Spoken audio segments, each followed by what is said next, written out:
दोस्तों अगर आप भी ऋषभ पंत को एक बेहतरीन खिलाड़ी और कप्तान मानते हैं तो वीडियो को लाइक जरूर कीजिएगा। दोस्तों बेहद ही लंबे इंतजार के बाद आखिरकार ऋषभ पंत को पूरी तरीके से होश आ ही चुका है और उन्होंने वो सटीक कारण बता दिया है कि आखिरकार उनका एक्सीडेंट 30 दिसंबर की सुबह 5 बजे हुआ कैसे था। इतना ही नहीं दोस्तों, ऋषभ पंत के इस बयान को सुनकर वो सारी अफवाहें भी साफ हो जाएंगी जो पंत के एक्सीडेंट से जुड़ी है।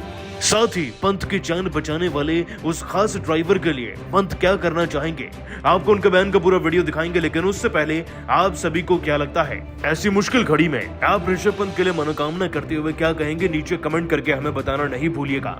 दोस्तों साल 2022 बड़े खुशी से खत्म हो रहा था, लेकिन 30 दिसंबर की सुबह एक ऐसी खबर सबके कानों में पड़ी कि सबके रोंगटे ही खड़े हो गए। भारतीय क्रिकेट टीम के विकेटकीपर बैट्समैन, बेहद ही उम्दा खिलाड़ी और महत्वपूर्ण विकेटकीपर दिल्ली कैपिटल्स की टीम के कप्तान ऋषभ पंत इतने भयानक एक्सीडेंट में शिकार बन जाते हैं जिसकी किसी ने कल्पना भी नहीं की थी। दोस्तों ऋषभ पंत इस नए साल के जश्न को मनाने के लिए अपने परिवार के साथ सेलिब्रेट करने के लिए दिल्ली से रुड़की अपने स्थानीय घर पर जा रहे थे, जहां पर पंत का परिवार ज्यादातर वक्त बिताता है। वैसे वो दिल्ली में भी रहते हैं, लेकिन न्यू ईयर पर अपने घर वालों को वो सरप्राइज देना चाहते थे।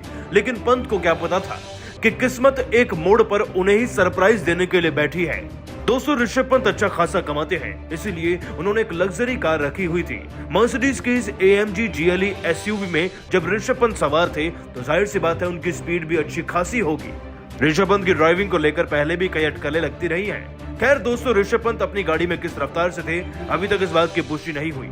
ऋषभ पंत गाड़ी चला रहे थे दिल्ली से देहरादून जा रहे इस एक्सप्रेसवे पर कि तभी एक ब्लाइंड स्पॉट आता है, जहां पर ऋषभ पंत के पहले बयान से तो ये पता चलता है कि उन्हें झपकी लग गई थी और फिर कई सारे डिवाइडर्स को तोड़ती हुई गाड़ी दूसरी तरफ जाकर गिर गई, जिसमें आग लग गई और फिर ऋषभ पंत बच गए। लेकिन दोस्तों आपको बता दें कि सीएम धामी ने सबको कंफ्यूज जब करके रख दिया जब उन्होंने बताया कि बीच में तो गड्ढा आ गया था और ऋषभ पंत ने खुद को बचाने के चक्कर में जब स्टीयरिंग घुमाया तो इस तरीके का हादसा हो गया। अब दोस्तों क्लियर बात क्या है, अब तक किसी को पता नहीं थी, लेकिन अब ऋषभ पंत ने इस बात पर खुलासा कर दिया है। आपको बता दें, होश में आते ही ऋषभ पंत ने अपने बयान में एक्सीडेंट की सारी अफवाहों को साफ करते हुए अपने बयान में कहा, सबसे पहले तो मैं तहे दिल से शुक्रिया अदा करना चाहूंगा उन बस ड्राइवर साहब का जिन्होंने मेरी मदद करी। मुझे दूसरी जिंदगी उन्हीं की वजह से मिली है। इस बात में कोई शक नहीं कि जिस तरीके से गाड़ी का एक्सीडेंट एक क्षण में हो गया, ये समझ पाना मेरे लिए भी मुश्किल था कि आखिरकार इस परिस्थिति में से बाहर कैसे निकला जाए। लेकिन वक्त रहते गाड़ी का शीशा तोड़कर बाहर आने का प्रयास किया और उसमें कामयाब भी रहा। लेकिन जिन भाई साहब ने मेरी मदद करी उनको दिल से शुक्रिया अदा जितनी बार भी करूं शायद कम रहेगा।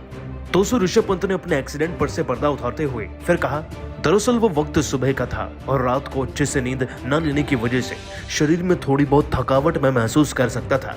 लेकिन जैसे ही उस मोड़ पर पहुंचा तो न जाने कैसे एक झपकी लगी और गाड़ी कई डिवाइडर तोड़ते हुए एक ही क्षण में आग में भभकती हुई दिखने लगी मुझे, जिसके बाद कुछ समझ तो नहीं आ रहा था, लेकिन केवल बाहर निकलने का रास्ता देखा और उसमें कामयाब रहा। लेकिन जिस ड्राइवर ने मेरी मदद करी है शायद उन्हीं की वजह से आज मुझे ये दूसरी जिंदगी प्राप्त हुई है। मेरे बल से जितना भी पड़ेगा मैं उनके लिए उतना ही नेक काम करना चाहूंगा, फिर वो चाहे पैसों की मदद हो या फिर उनके बच्चों की शिक्षा की ही मदद क्यों ना हो। साथ ही अपने उन करोड़ों फैंस का भी शुक्रिया अदा करना चाहूंगा जिन्होंने इस बुरे वक्त में मेरे लिए दुआ भी करी है। दोस्तों ऋषभ पंत ने अपने इस बयान में एक बात तो साफ कर दिया कि आखिरकार उनका एक्सीडेंट कैसे हुआ, और उसके बाद भी ऋषभ पंत ने जो महानता वाली बातें कही हैं उस ड्राइवर के लिए, उन बच्चों के लिए, वह दिल जीतने वाली है। लेकिन दोस्तों आप सभी को क्या लगता है, ऋषभ पंत को उन जान बचाने वाले ड्राइवर के लिए क्या करना चाहिए, नीचे कमेंट करके हमें जरूर बताइएगा। और साथ ही साथ पंत के लिए आप क्या कहेंगे यह भी। लेकिन उससे पहले आप सभी को क्या लगता है, ऋषभ पंत कितने दिन में ठीक हो जाएंगे, और साथ ही साथ आप उनके लिए क्या कहेंगे नीचे कमेंट करना नहीं भूलिएगा। और अभी सब्सक्राइब कीजिए हमारे YouTube चैनल को। धन्यवाद।